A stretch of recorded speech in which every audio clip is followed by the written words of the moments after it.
Hai, hello, salam sejahtera Malaysia. Selamat datang ke channel Fels Lifestyle. Terima kasih kerana terus setia dan terus bersama di dalam channel ini.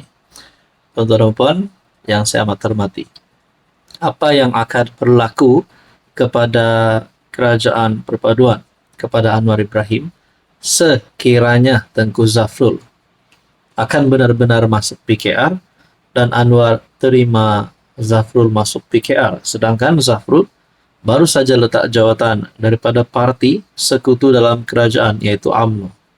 Okey, baik. Sebelum kita teruskan kepada isu, saya berkongsi kepada anda ini adalah produk TF, produk molekul imun, molekul bijak. Produk ini sangat baik kepada anda yang memerlukan, terutamanya kepada anda yang sedang mengalami apapun jenis penyakit melibatkan hati, penyakit melibatkan jantung, penyakit melibatkan perut, penyakit lelaki, penyakit wanita, dalaman dan luaran, kencing manis, gout, 3 serangkai, jadi banyak lagi lah penyakit yang kita normal dengar. Sekiranya anda memerlukan produk ini, anda boleh menghubungi saya di nombor yang tertera. Okey, baik saudara-saudara yang saya amat hormati, tuan-tuan dan puan-puan. Satu kenyataan di mana UMNO dicadang perbaiki MOU dengan PH, kekang pencurian ahli. Pemimpin UMNO Pulau Pinang mencadangkan agar parti itu memperbaiki perjanjian persefahaman MOU bersama parti-parti komponen Pakatan Harapan, merujuk kepada permohonan Tengku Zafrul menyertai PKR.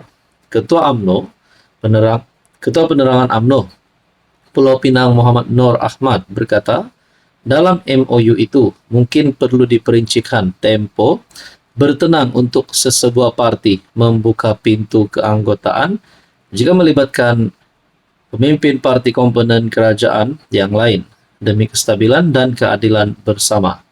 Kalau perlu di bawah parti-parti kerajaan perpaduan, ditubuhkan majlis disiplin gabungan untuk menyiasat kes pencurian ahli, elok direalisasi bersama dengan MOU yang ditambah baik. Okey, ada yang bertanya, adakah MOU ataupun perjanjian di antara PHBN boleh terbatal sekiranya Tengku Zafrul benar-benar akan diterima masuk PKR?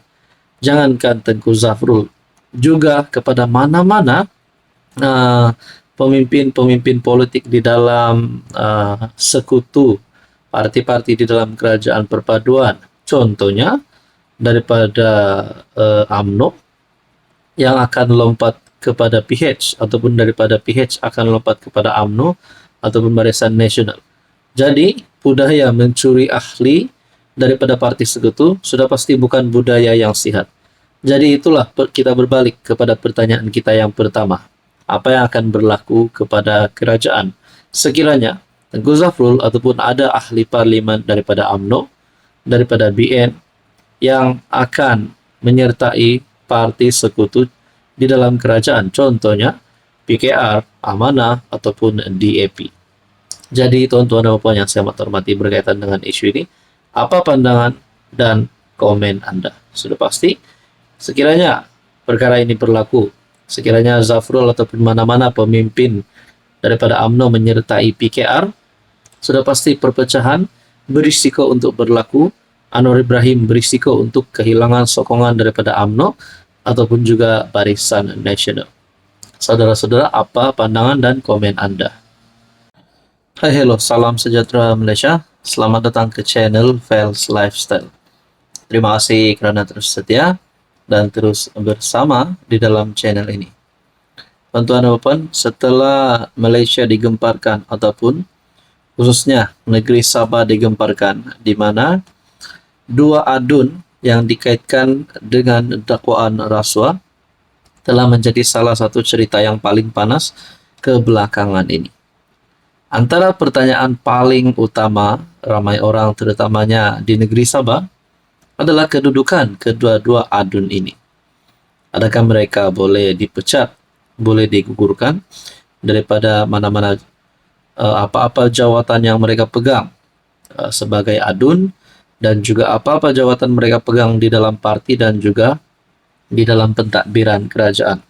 Oke, sebelum saya teruskan kepada Anda, pengakuan daripada Ketua Menteri Sabah Haji Jinor. Saya ingin kongsikan kepada Anda, ini adalah produk molekul imun molekul bijak. Apa fungsi utama produk ini? Fungsi utama produk ini adalah untuk meningkatkan kekuatan imun badan sehingga 437%. Dengan kekuatan imun badan sehingga 437% boleh melawan pelbagai jenis penyakit. Contohnya kencing manis, penyakit melibatkan hati, penyakit melibatkan jantung, melibatkan penglihatan, penyakit melibatkan perut. Jadi banyak lagi penyakit yang kita biasa dengar. Dengan kekuatan imun badan sehingga 437% dengan pengambilan molekul imun, molekul bijak ini boleh mendidik imun badan kita menjadi bijaksana melawan pelbagai jenis penyakit. Sekiranya Anda berminat untuk mengetahui lebih lanjut tentang produk ini, sila hubungi saya di nomor yang tertera. Oke, baik, saudara-saudara, Haji J, Ketua Menteri Sabah, akan kaji kedudukan dua adun dikaitkan dakwaan rasuah. Pentadbiran Negeri Sabah akan mengkaji semula kedudukan dua pemimpin negeri selepas mereka didakwa atas kesalahan rasuah. Perkara ini dimaklumkan menerusi satu kenyataan yang dikeluarkan oleh pejabat Ketua Menteri Sabah Haji Jinor beberapa jam selepas pembantu Menteri Negeri Andi Muhammad Suryadi Bandi dan Adun Sindumin Yusuf Yaakob dikenakan tuduhan rasuah di Mahkamah Session Kota Kinabalu. Berhubung kedudukan mereka dalam kerajaan, Ketua Menteri berkata dia akan meneliti perkara ini dengan teliti pada masa yang sesuai selepas menerima semua maklumat dan laporan berkaitan. Haji J berkata kerajaan negeri GRS committed untuk memastikan integriti dalam pentadbiran dan pengurusan kerajaan. Menurut kenyataan itu, terdahulu hari ini dilaporkan bahawa Andi yang juga pembantu Menteri Pembangunan Industri dan Keusahawanan Sabah dituduh menerima wang tunai RM150,000 daripada ahli perniagaan Tay Jian Cheng yang juga dikenali sebagai Albert Tay sebagai habuan untuk membantu permohonan lesen penerokaan bagi syarikat sinaran Hayat Sendirian Berhad. Adun Tanjung Batu itu didakwa melakukan kesalahan tersebut pada 12 Mei 2023 di kediamannya di Jalan Pantai Sembulan KK. Yusuf yang juga pengerusi Hazanah Sabah pula didakwa menerima wang tunai 200,000 daripada Tay di Hotel Hilton di Kota Kinabalu pada 6 Mac 2023. Suapan itu didakwa bertujuan untuk membantu proses permohonan lesen penerokaan bagi syarikat Nusa Kini Sendirian Berhad. Jadi menurut Anda, tuan-tuan dan puan, apa yang akan berlaku kepada dua adun tersebut? Dan inilah keputusan terkini Ketua Menteri Sabah Haji Jinor. Kalaulah dua adun ini, dua pemimpin ini dipecat, adakah bakal berlaku rombakan Kabinet Sabah ataupun rombakan DUN Sabah? Saudara-saudara yang saya hormati, apa komen Anda?